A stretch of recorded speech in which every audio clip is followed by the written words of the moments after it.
guys, thank you for joining me once again. If you are new to my channel, my name is Maddie. So before I start this video, I just wanted to say thank you to everyone who commented on my first video called Why Can't I Get a Job? I really appreciated everyone who told me their story or just shared their opinion on the education system in the U.S. and I even got a comment from RRTT that said, same thing all over the world, even in developing countries, Mongolia, you can't land a job without 2 years minimum experience in the same field. So I thought that was really interesting that someone was sharing their perspective from all the way across the globe. So yeah, I just really appreciate the love and support from you guys so far. And yeah, let's just get into this video. So today I just wanted to talk about my wedding planning so far. So my fiance and I got engaged May 25th earlier this year. Then we went on vacation in July for pretty much the entire month. We went to Mexico, and then when we came back, I was frantically searching for a teaching position, which now looking back, I don't know how I would have done a full teaching position and planned for a wedding. The wedding probably would be like 2 years from now if that happened. So it's kind of good and bad that I didn't get a teaching position, but I found a job at an elementary school, which I only ended up working at for about a month before I quit.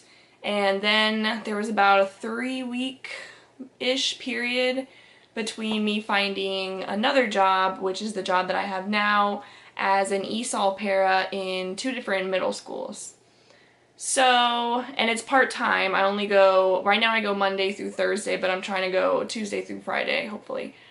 But anyways, yeah, the wedding planning has been stressful, to say the least.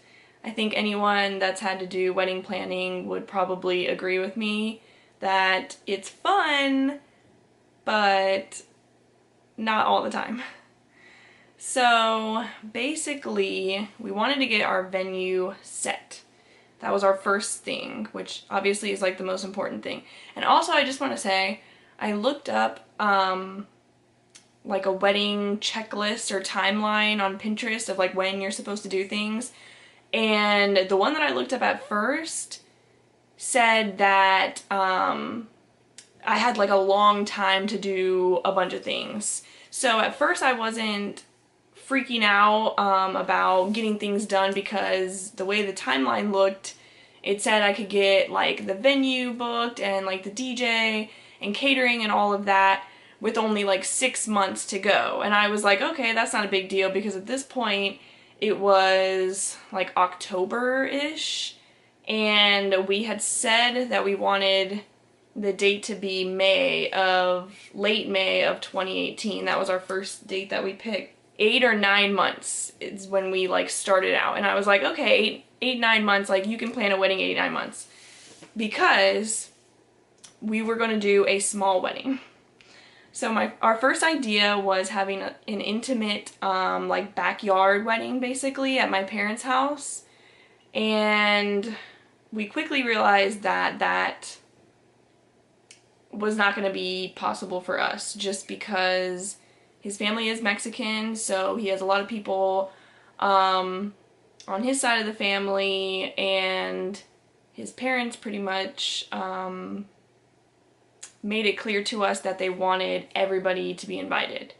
Now, obviously, they told us that they would help pitch in for costs and things because of that. The first guest list I made with everybody on it that we were like, oh, it's our immediate family, friends, the most important like people that we want to be there, people that we talk to every day, that we have like in our messages on our phone basically. And the total was like 98. Like it was like right under 100. And we were like, okay, that's pretty good. Backyard wedding, like 98 people, you know, not everybody is gonna show up. So we were like good with that. Then when we found out that his parents, you know, had an issue with certain people not being invited to the wedding, the list pretty much doubled. So right now we're looking at like 160 to 180 people at the wedding. So that's gonna be fun. But yeah, we basically realized that we couldn't do the backyard wedding because it was way too many people, and my parents do have like a little bit of property that would probably be able to hold that many people, but it just wasn't gonna be that intimate feeling or vibe that I wanted to have at my parents'. So since we are including pretty much everybody, we just decided to do a regular venue that can hold up to, you know, 200, 250 people, so that there's just plenty of room and it just really makes it easier. So yeah, venue. We were looking for like an outdoors, like barn, rustic kind of feel, very like botanical is what I was like looking for. We found a venue finally and got that booked and everything. The venue that we found, only they didn't have the date that we wanted, of course, but we just at that point, like, we were happy that we found a place that we liked, that had everything, didn't have any like regulations that conflicted with what we wanted for our reception. Okay, sorry for the angle change. My camera died as usual, so I had to start recording on my phone, which thankfully I have the iPhone 10 now, so I actually have somewhat of a good quality phone to record on versus my 6. But yeah, the quality is almost too good because I'm looking like a hot mess right now, so excuse that. But anyways, let me get back to what I was talking about. So yeah, we found the venue. They didn't have the date we wanted, which we were okay because, so we picked May 26th as our date because it was a Saturday, which is like, you know, the most popular wedding day, and it was the day after we had got engaged this year, because we got engaged May 25th. So we were like, oh, it'll be exactly a year, you know, later that we got married, which we thought was cute and all, but it wasn't a huge deal. Like, neither of us were like, it has to be that date, you know, like that's the only one that's gonna work. So they told us they had June 8th, which is a Friday, available, which was cheaper, just because it's a weekday, but I wasn't really excited about having a June wedding. I know that sounds weird because most people are like, you know, oh, June wedding, that's like the perfect time to get married, and I know a lot of people that have gotten married in June, but I don't know, I just wasn't interested in like a summer wedding.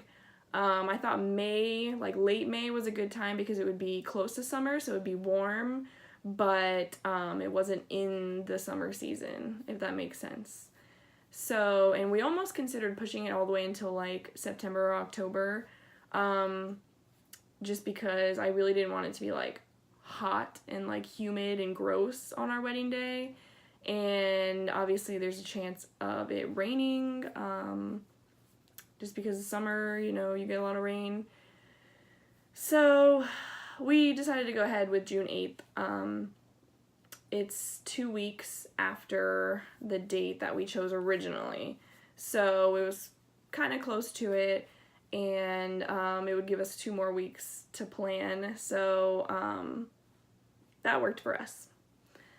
So we got the venue booked, and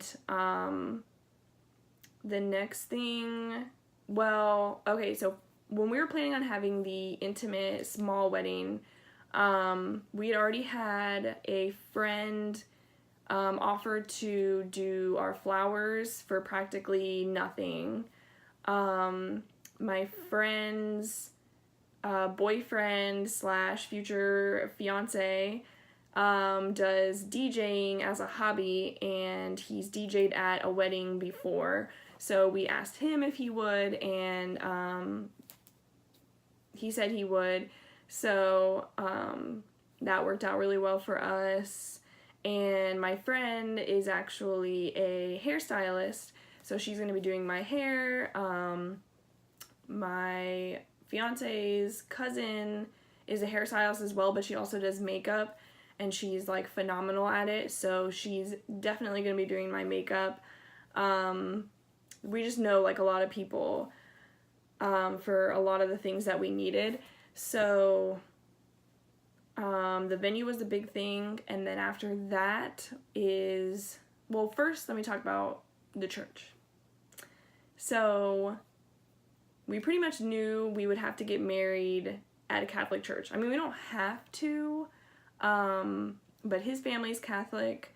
I was baptized as a Baptist, but I just consider myself Christian because I don't go to a certain denomination church regularly. I'm not a member of a church at this moment, but I have attended my fiance's Catholic church that his family goes to with them multiple times, and obviously when we're in Mexico every Sunday we go to a cathedral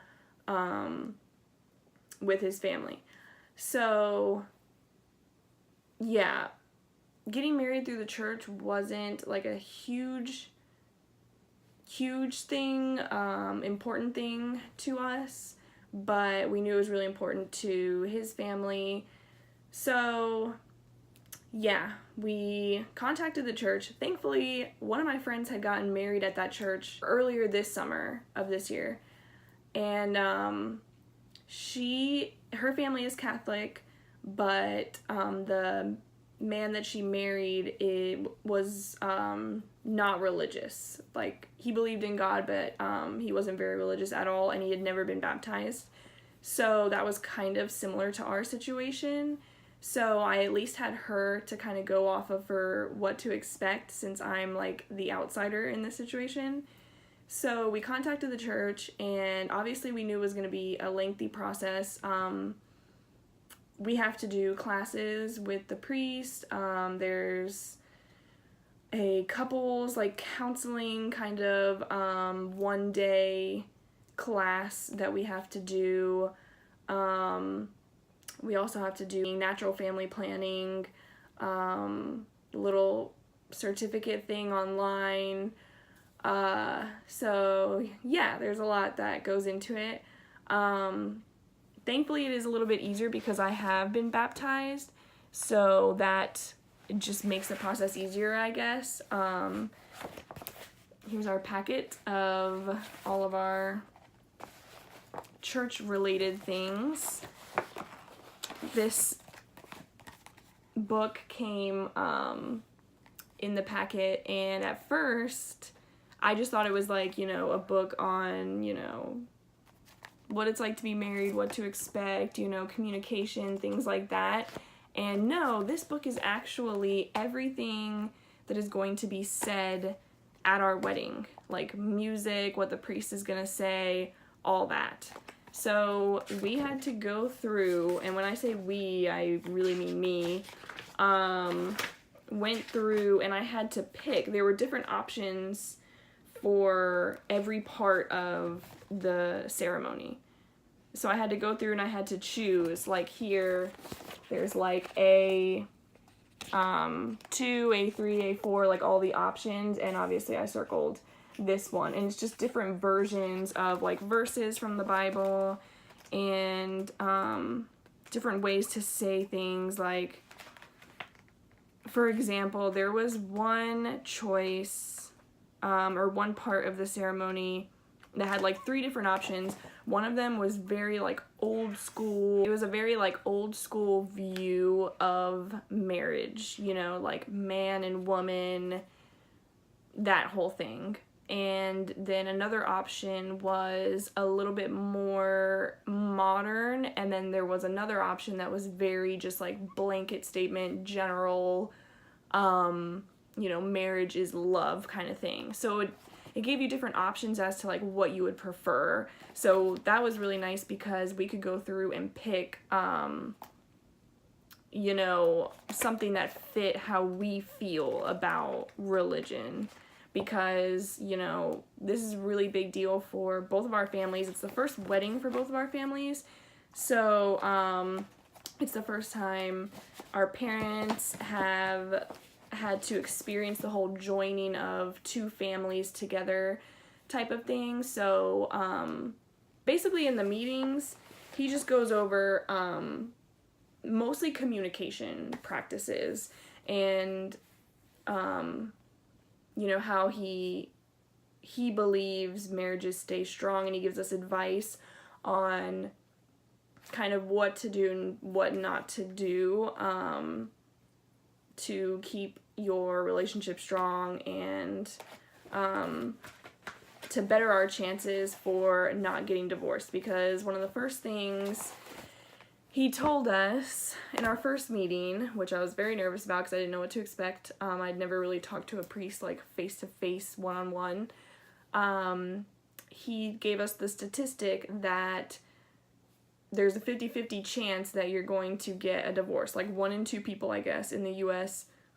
get a divorce. He said like our odds weren't that great, and there was another couple he had a meeting with right before us, and he was like, yeah, so, you know, I just had a meeting with another couple that's gonna get married here, and so it's either you or them.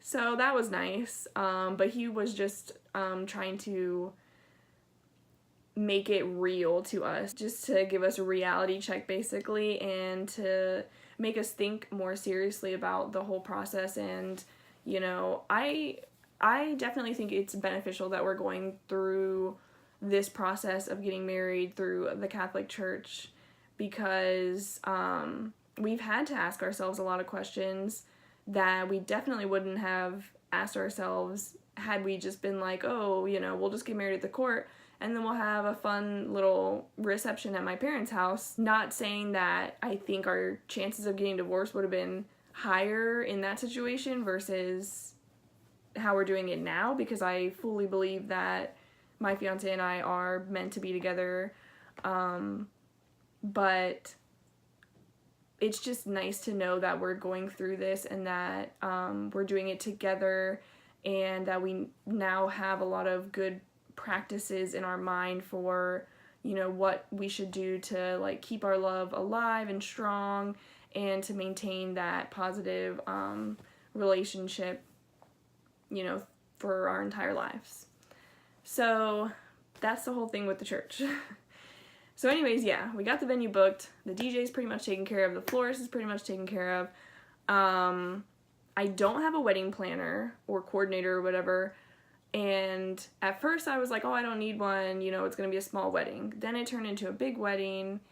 And now I'm kind of thinking, okay, I might need one. But thankfully, our venue does offer a day of coordinator, and I think I'm just going to do that. I think that would be really beneficial to have that. But everything else, planning-wise, I think I should be okay. I have a lot of help from a lot of people, so I feel like I don't need a wedding planner. And also, since I'm only working part-time, gives me a lot of time to do research and look things up and plan my wedding. So I don't really need someone to do it for me, basically. So yeah, right now we're trying to get our catering booked, which is probably the hardest thing because it's going to be the most expensive thing.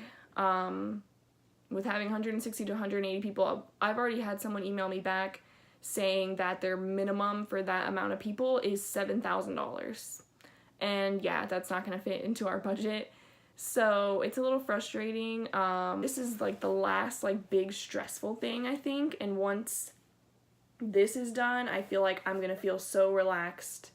Like all I have left is like decorations and, you know, finalizing things. I already have my dress, which that's like a whole nother story in and of itself.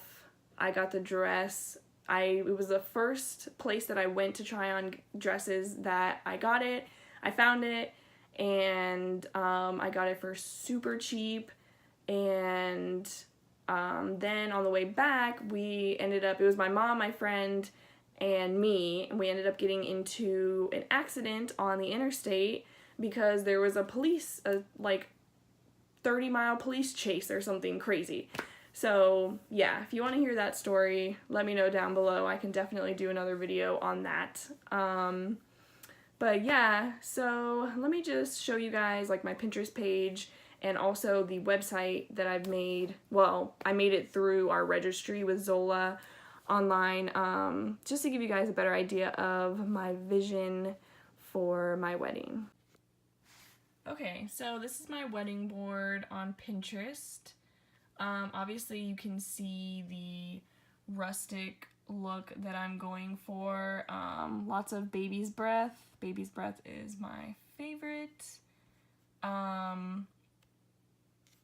Like wood, candles, lots of white. White is my favorite color, and I know I'm probably gonna get made fun of for saying that, but I want it to just feel very airy. Like I said, I was really going for like a botanical theme in the beginning, and I still kind of want to keep that. These are the centerpieces that we're looking at doing. The wood slabs with a lot of flowers and candles and jars, lanterns. That's basically like the theme right there. Here's just like some ideas of gifts and clothes. These are the colors that I'm going with: beige, sage, and peach. So we're not having bridesmaids or groomsmen. So my siblings, I thought I saved a picture of this. My siblings, and his siblings are all going to be coordinated in their outfits. So basically, the girls are all going to be wearing different shades of peach to pink, just to go with like the theme colors, because I want everyone to pick out their own dresses, and I want everyone to be wearing kind of a different shade so that we can have like an ombre look. So that is what we are going for. And then I will show you the website. So we made this through Zola just because I wasn't going to have a registry at first. I'm not the type of person that like asks people for money and gifts and things like that. But I decided, you know, why not? They have a thing on Zola where you can add your guests, and they can RSVP through your website, which is really cool. So I was like, well, might as well just add a registry on there because there's 180 people coming. You know, if they want to buy us a gift, we'll just give them ideas at least of things to buy, because we did live in an apartment for 2 years already. We have a lot of furniture, we have cutlery, we have kitchen items and decorations and things like that. So I wanted to put stuff on there that we don't have, just in case people did. And we also put a honeymoon fund on there for anybody that just wanted to donate money. So there's us. That was taken in Mexico. There's our date. So let's see. We'll have the schedule up once I get more closer to the date and I know exactly what's going on. And then our registry through Zola is put right on here. You can filter it by price for people that are looking.